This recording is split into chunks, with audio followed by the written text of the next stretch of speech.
વાવાઝોડું ચાલુ છે કે ગાઈસ તમે જોઈ શકો છો કે બધું રસ કરી ગયું છે. બહુ જ પાણી રાતે ગયું લાગે છે મને તો. ગાઈસ કેમ છો? રામ રામ.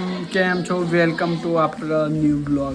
ભાઈ અત્યારે સવારે ઉઠી ગયા છે, 7:30 થયા છે અને વાતાવરણ તમે જુઓ તો બહુ ડેન્જર વાતાવરણ થઈ ગયું છે. બધી બાજુ તો ઘરના પણ પાણી ભરે છે, પાણીનો વારો છે અને આપણે શાંતિથી ખાટલામાં બેઠા છે. કામ પતાવીને આટલા બેઠા છે અને બીજો બધા કામ કરે છે. વાતાવરણ તમે જોયું તો બહુ જ વરસાદ આવે એવું લાગે છે મને તો. વરસાદ કણ ચાલુ થઈ ગયો છે અને થોડી જ વારમાં વરસાદ વરસવાની તૈયારીમાં જ છે. બહુ જ વાતાવરણ ખરાબ થઈ ગયું છે. તો આપણે ચલો થોડી વાર પછી યુટ્યુબ ફેમિલી. હવે ભાઈ કાલે રાતે જોરદાર વરસાદ પડ્યો છે 12 વાગ્યે વાવાઝોડા સાથે.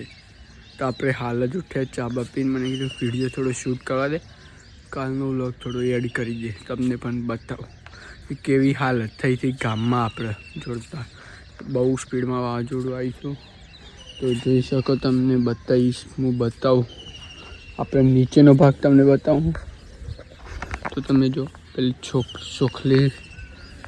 સોખલી દેખાય ને, પાણી જાય છે, પાણી જવાની જગ્યા છે તો આખો ભાગ ત્યાં બહુ પાણી ગયું હતું, તે બધું તણાઈ ગયું છે અને આપણો આસોપાલવની ટોચ ભાગી ગઈ છે, જોઈ શકો છો તમે.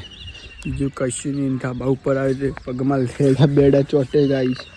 પગમાં મારે લેડા ચોટી ગયા પગમાં.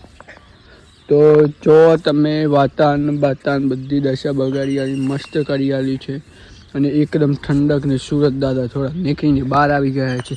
અને વાતાવરણની વાત કરીએ તો બહુ સારું વાતાવરણ લાગે છે.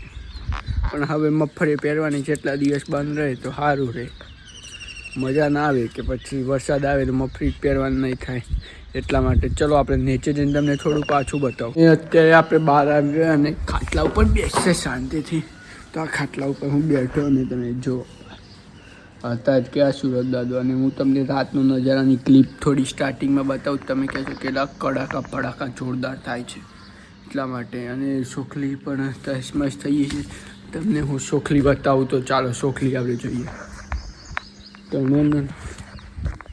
તો જુઓ ગાઈસ, આ રોડની દશામાં ઘરના ટચોટચ પાણી, પણ રોડની દશા શું થઈ, આ શું થઈ ગયું છે. આટલું બધું પાણી ગયું છે કે ગાઈસ તમે જોઈ શકો છો કે બધું રસ કરી ગયું છે. બહુ જ પાણી રાતે ગયું લાગે છે મને તો.